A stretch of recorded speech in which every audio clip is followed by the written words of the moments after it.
Movie के start में हमें एक आदमी दिखाया जाता है जो कि एक प्रोफेसर होता है। उसका नाम हॉपर होता है। उसकी एक असिस्टेंट होती है, वो उससे कहता है कि मैं जंगल जा रहा हूँ एक रिसर्च के लिए, तो अगर कुछ प्रॉब्लम हुई या मुझे हेल्प की जरूरत लगी तो मैं तुम्हें बुला लूंगा। हॉपर जंगल के लिए निकलता है और उनके साथ उसका पेट डॉग भी होता है। हॉपर एक आर्कियोलॉजिस्ट होता है। हॉपर जब जंगल पहुंचता है तब जब वो आगे बढ़ता है तभी अचानक उसका डॉग भौंकने लगता है। हॉपर को ये चीज थोड़ी अजीब लगती है। तभी उसे सामने एक केव नजर आता है। जब वो उस केव में देखता है तो उस केव में उसे एक काउबॉय नजर आता है जो एक जगह पर ही खड़ा होता है, बिल्कुल भी नहीं हिला होता है।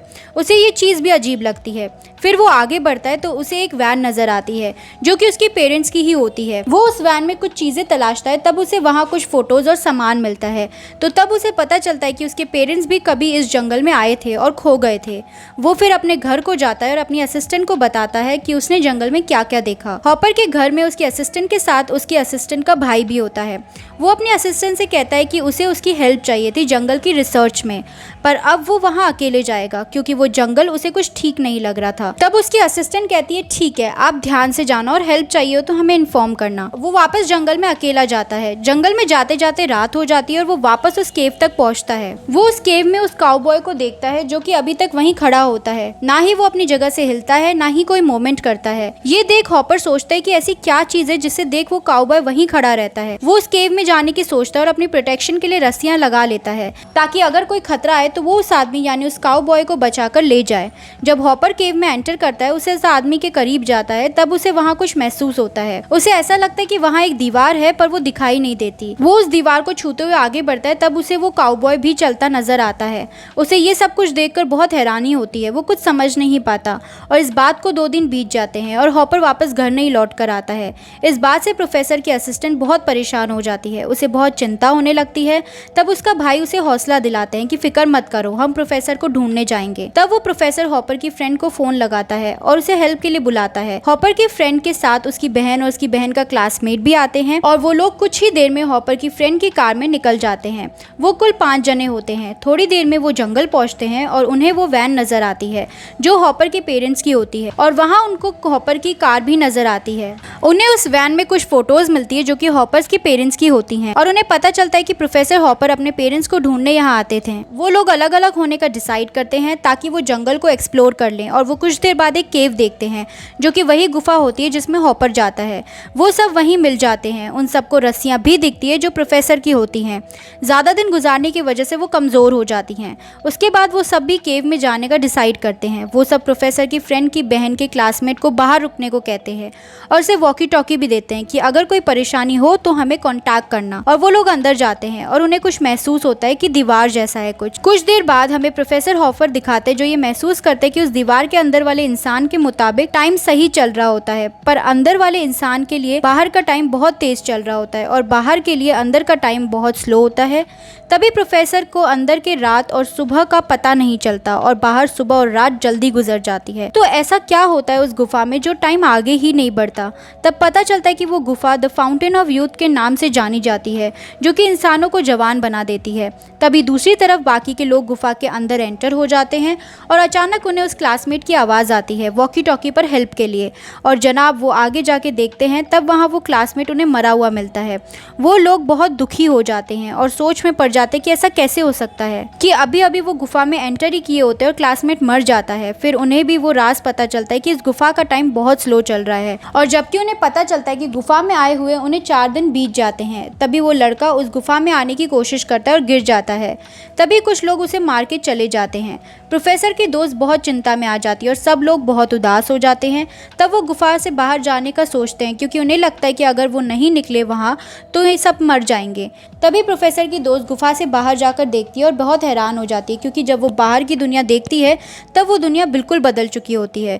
जिस जगह कभी जंगल होता था उस जगह अब बिल्कुल सूखा पड़ा होता है। वहाँ हर जगह पधार होते हैं और बहुत तेज तूफान भी आ रहा होता है।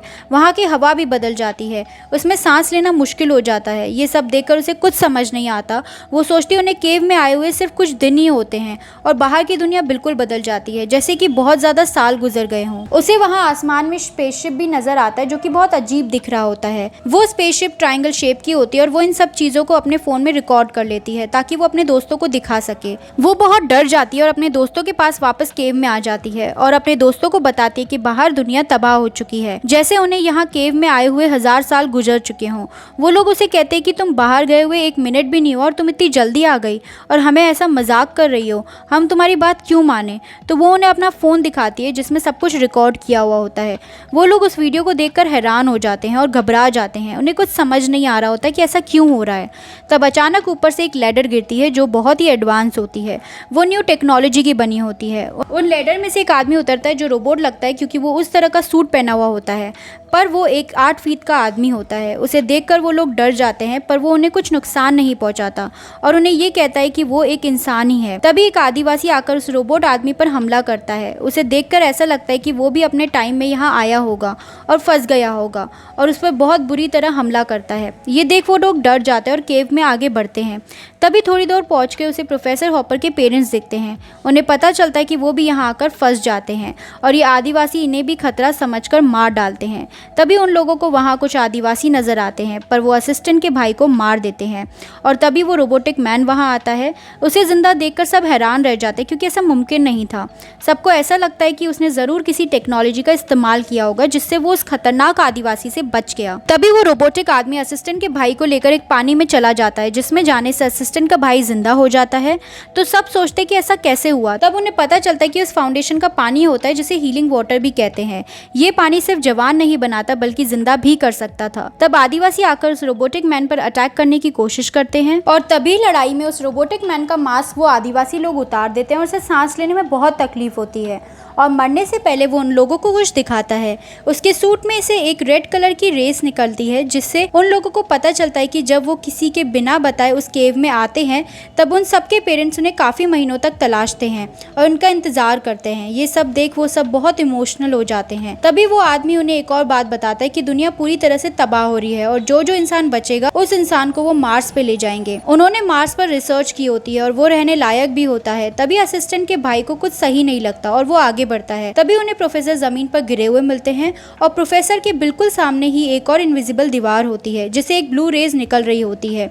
उस दीवार के पार टाइम बहुत ही ज्यादा धीरे होता है। वहाँ बहुत लोग होते हैं जो बिल्कुल स्टैच्यू लगते हैं और इसी के दीवार के फाउंडेशन पे लिखा होता है फाउंडेशन ऑफ यूथ, जिसके लिए लोग लड़ रहे होते हैं। तभी अचानक असिस्टेंट के भाई को कुछ होने लगता है और वो उसके पार जाने ही वाला होता है। तभी प्रोफेसर उसे रोक लेता है।